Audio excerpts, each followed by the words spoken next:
Əmək və Əhalinin Sosial Müdafiəsi Nazirliyinin tabeliyindəki Dövlət Əmək Müfəttişliyi Xidmətinin təşəbbüsü ilə regionlarda əməyin mühafizəsi sayəsində nümunəvi müəssisələrin yaradılması layihəsi həyata keçirilir. Layihə 2024-cü ilin may ayında mərkəzin tədbirlər planına daxil edilib və ilkin mərhələdə Naxçıvan Muxtar Respublikası ilə işğaldan azad olunmuş ərazilər prioritet istiqamətlər kimi müəyyən olunub. Naxçıvanda ENNA Məhdud Məsuliyyətli Cəmiyyətində aparılan audit nəticəsində müəssisə region üzrə ilk nümunəvi müəssisə seçilib.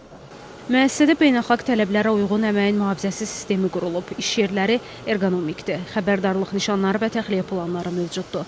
İşçilər fərdi mühafizə vasitələri ilə təmin olunub. Təhlükəsizlik təlimləri və maarifləndirici tədbirlər keçirilir. Risklərə nəzarət və hesabatlılıq təmin edilir.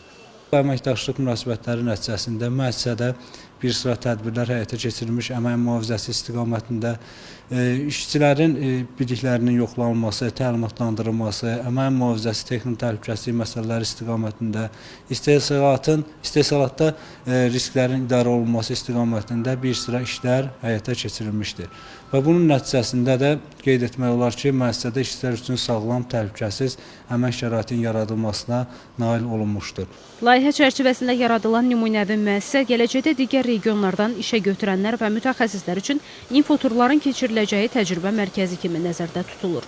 Məqsəd təhlükəsiz əmək təcrübəsinin paylaşılması və ölkə üzrə yayılmasıdır. Samiq Nuriyev, xanım Rüstəmzadə, Namiq Abbasov, NTV Xəbər.